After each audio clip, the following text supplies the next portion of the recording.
रखकर जला दी है। व्यापार होगा, व्यवसाय होगा, या फिर घर में रखा हुआ धन होगा, 15 दिन के लिए वो छिन्न होगा, वो जाएगा। पैसा टिकने वाला नहीं 15 दिन तक, चाहे कुछ भी कर लो। नमस्कार भक्तों, हर हर महादेव। आज की इस वीडियो में हम पंडित प्रदीप जी मिश्रा द्वारा जानेंगे कि दिया जलाते समय कौन सी गलती नहीं करनी चाहिए जिससे हमारे घर से माता लक्ष्मी, कहने का मतलब है कि धन दौलत जाने लगता है। देखिए, वैसे तो दिया अक्सर इस्तेमाल किया जाता है, पूजा पाठ में हर जगह जलाया जाता है, क्योंकि दिया जलाने के काफ़ी लाभ मिलते हैं। लेकिन कई बार क्या होता है कि अनजाने में, जानकारी के अभाव में हम लोग सामान्यतः कुछ ऐसी गलतियां करते हैं जिसका कहने का मतलब है कि हमें नुकसान होने लगता है और हमें पता ही नहीं चलता है कि आखिर हम ऐसी कौन सी गलती कर रहे हैं।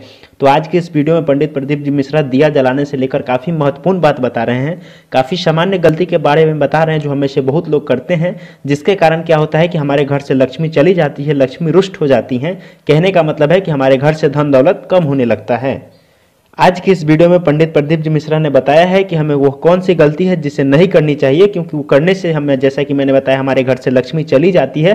जो भी हम काम करते हैं उससे हम घाटे में जाते हैं। कहने का मतलब है कि किसी भी काम का लाभ हमें नहीं मिल पाता है। तो इसीलिए आज की इस कथा में पंडित प्रदीप जी मिश्रा द्वारा बताए गए दिए से जुड़े बताए गए बात को आप ध्यान से सुने। इस वीडियो के मध्य में बीच में पंडित प्रदीप जी मिश्रा ने वह बात बताई है, इसलिए आज की इस वीडियो को पूरा देखें, तभी आप अच्छे से समझ पाएंगे। तो चलिए सुनते हैं उन्हीं के मुख से आज की यह कथा और जानते हैं वो कौन सी गलती है जिसे हमें नहीं करना चाहिए। नेत्र खोलकर बोले, क्या क्या चाहिए बोलो। देखिए संबोधन, गरुण घंटी क्यों बजाई जाती है, मंदिर में घंटी क्यों बजाई जाती है, घंटाल क्यों बजाया जाता है, ताली क्यों बजाई जाती है मंदिर के अंदर, कारण क्या है। शंकर के मंदिर में घंटी क्यों बजाई जाती है, शंकर के मंदिर में उस घंटी को क्यों बजाया जाता है, ताली का नाद क्यों करा जाता है, शिव मंदिर में किस लिए करा जाता है। तो लिंग पुराण कहती है कि मंदिर के अंदर या घर के अंदर आप गरुण घंटी जब बजाते हो, घंटी का नाद जब करते हो, तो शिव महापुराण की कथा और लिंग पुराण की कथा, विष्णु पुराण की कथा कहती है, मात्र घंटी का नाद कर देने से जितने भूमि पर तीर्थ हैं, जितने साधक साधना कर रहे होते हैं, जितने तप कर रहे होते हैं, जितनी पवित्र नारी स्त्री पतिव्रता धर्म का पालन कर रही होती है, जितने दान पुण्य स्मरण हो रहे होते हैं, उस समय पर, जिस समय तुमने घंटी बजाई है, उस पल वो सारे पुण्य घंटी का नाद करते से तुम्हारे खाते में आ जाते हैं, मात्र घंटी का नाद कर देंगे। शंकर जी के मंदिर में जाकर ताली का नाद किया जाता है। ताली का नाद शिव मंदिर में क्यों बजाई जाती है, उसका कारण, उस मंदिर में जितने बैठे होंगे, जो भजन कर रहा, तप कर रहा, साधना कर रहा, अभिषेक कर रहा, पूजन कर रहा, 3 बार ताली बजाने से उनका सारा का पुण्य हमारे खाते में 1 सेकंड में आ गया। और हमें लगता है हम शंकर को रिझा रहे हैं, शंकर को रिझाया, शिव ने तुरंत दे दिया। घर में गरुण घंटी का नाद करना, इसलिए बच्चों को खेलने के लिए घंटी नहीं दी जाती। गरुण घंटी कोई खेलने के लिए नहीं देता, खिलौने दे देंगे, दूसरा सामान दे देंगे, पर गरुण घंटी नहीं देंगे। क्यों नहीं देते, क्योंकि गरुण घंटी का जब नाद करा जाता है तो सबका पुण्य हमारे खाते में आ जाता है। कोई साधारण घंटी बजाना पूजन के समय पर, स्मरण के समय पर, भजन के, इसलिए घंटी भी हर कभी नहीं बजाई जाती, समय समय पर। और आपसे भी निवेदन है, मंदिर में भी जाओ ना तो घंटी का नाद करो तो बड़े प्रेम से करो। ऐसा नहीं कि तुम लेट बजाए जाओ बजाए जाओ बजाए जाओ, ऐसा ही नहीं कि लटकी है तो बजाए जाओ। क्या मतलब, वो घंटी को बजाने के लिए आएगी? नहीं, उसका एक समय, उसका एक संबोधन, उसका एक आनंद। कई मंदिरों में मंदिर का पट बंद हो जाता है, दरवाजा बंद हो जाता है, तो भी लोग घंटी बजा देते हैं। दोष, दोष।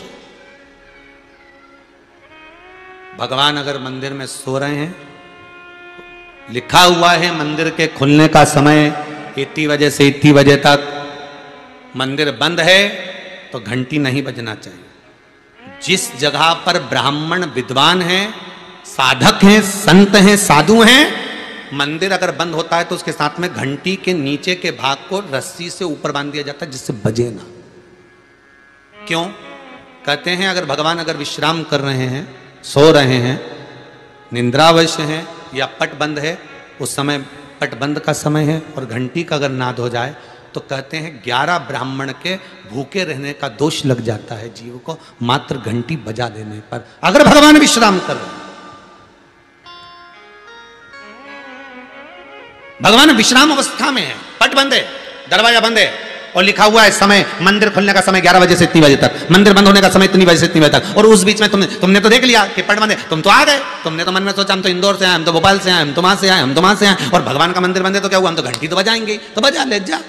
11 ब्राह्मण भूखे रहने का दोस्त तुम्हारे खाते में। कितना सुंदर कहा है।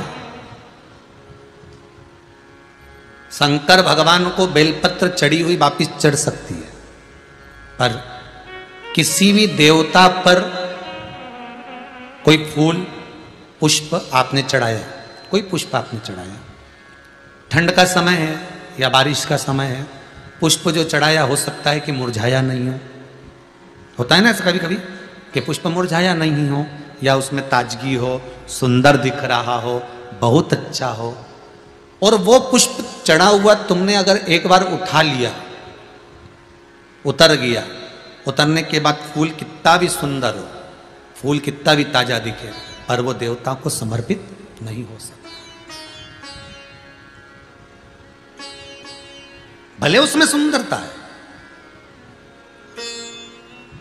ठंड के दिनों में कई फूल ऐसे भी रहते हैं, भगवान के सामने आपने एक बार चढ़ा दिया, चढ़ाने के बाद वो रखे रहते हैं तो ऐसा लगता है कि बिल्कुल ताजे से दिख रहा है, तो कई माताओं की आदत रहती है उन्हीं फूल से वापिस श्रृंगार कर देती है, या उन पुष्प की रंगोली बनाकर भगवान के सामने डाल देती है, पर वो गलत है, वो गलत है। जिस दिए में बाती लगी हुई है, बाती पूरी जल चुकी है, उसकी राख या उसका काला थोड़ा सा भाग दिए के अंदर रखा है, और आपने दूसरी बाती रखकर उसको जला दिया, तो वो जलाया गया जो भाग है लक्ष्मी को क्षीण कर देता है।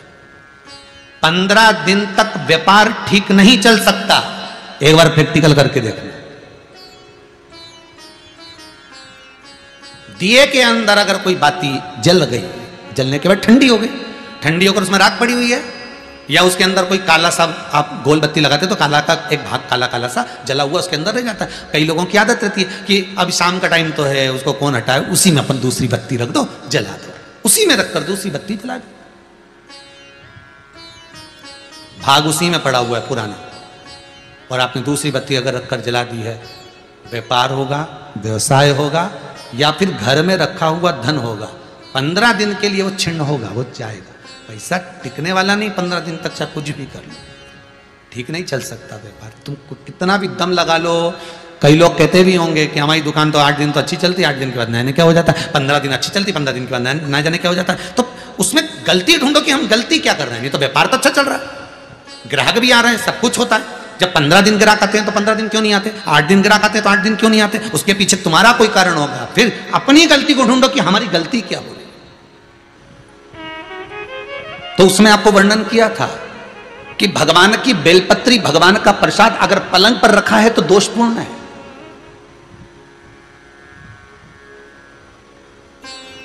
वो दोषपूर्ण है।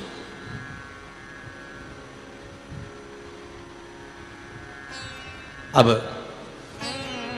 बाबा ने पूछ लिया, इंद्र मैंने माला आपको दी थी, वो माला कहां है? इंद्र कहते हैं मैंने तो एरावत को दे दी थी। एरावत से पूछा वो कहां है? मैंने तो अपनी मस्ती में फेंक दी, पांव के नीचे आ रही है।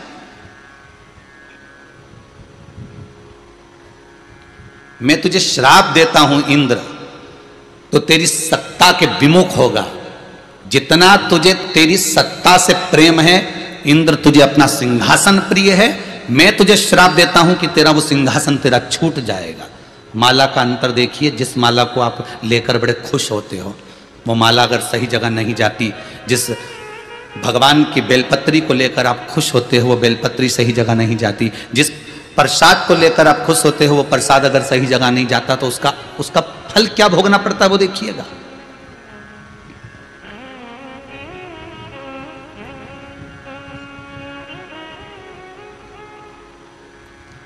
एक कथा आपको सुनाते हैं, वो कथा नहीं है, हमारे जीवन का प्रत्यक्ष उदाहरण है,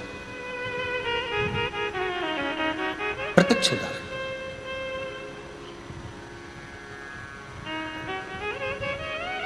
भवानी मंडी में भंवरलाल जी शर्मा रहते हैं, शायद वो कथा सुन रहे होंगे।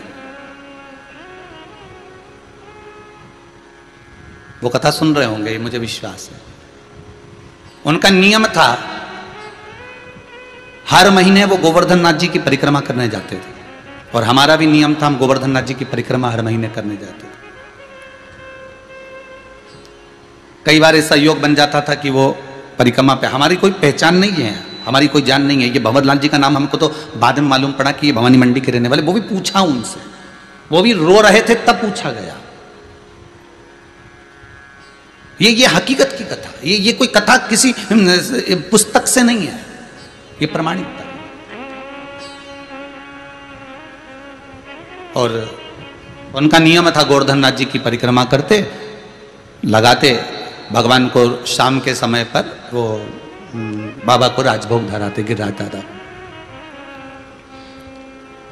खूब भगवान की सत्ता थी, खूब वैभव था, खूब पैसा था। जितनी बार आते वो आधा पीपा का, एक पीपा का, आधी बोरी का, एक बोरी का, वहाँ बोरी से राजभोग होता है गिरिराज जी में, तो वो भोग लगा देते, ठोर, मोहन थाल, लड्डू सब करते। अब धीरे धीरे बहुत उनका वैभव, बहुत पैसा था भंवरलाल जी के यहाँ, काम भी अच्छा था उनका, शायद पत्थर वत्थर का कोई काम था तो अच्छा। 6 महीना 8 महीना लगातार परिक्रमा उन्हें हर महीने करी, हम भी जाते रहे परिक्रमा, हमने भी घनी करी। तो धीरे धीरे व्यापार उनका थोड़ा कम हुआ, जो उनका पत्थर का काम था वो धीरे धीरे एक जगह का कहीं बंद हो गया, दूसरी जगह का भी बंद हो गया, तीसरी जगह का भी बंद हो गया, बड़े दुखी हो गए।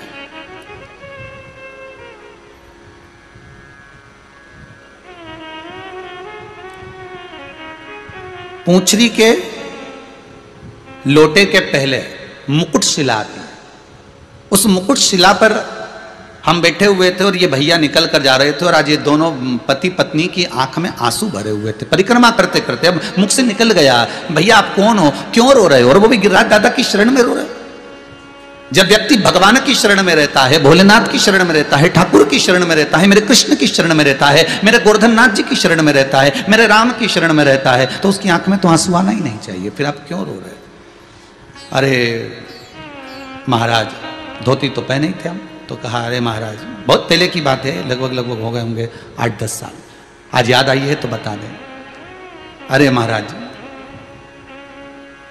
बड़े दुखी हैं, क्या हो गया। हर महीने आते हैं, बाबा बहुत सुनता था, खूब वैभव था, परंतु अब कुछ बचा नहीं है, अब तो भगवान को हम भोग भी नहीं लगा पा रहा, वो स्थिति। फिर भी हम लगाते तो हैं, थोड़ा बहुत जो बन जाता। हमने कहा कुछ नहीं, गिरिराज बाबा से विनती करो, ऐसी दशा क्यों लाकर छोड़ दी, दुख दिया है आपने तो सुख भी तो आप दोगे, आप विनती करो बाबा से कि ऐसा समय क्यों लाए हो, ये समय आखिर किस लिए आया। महाराज विनती तो हम हर बार आते हैं, हर बार करके जाते हैं, पहले परिवार समेत आते थे, अब तो दोनों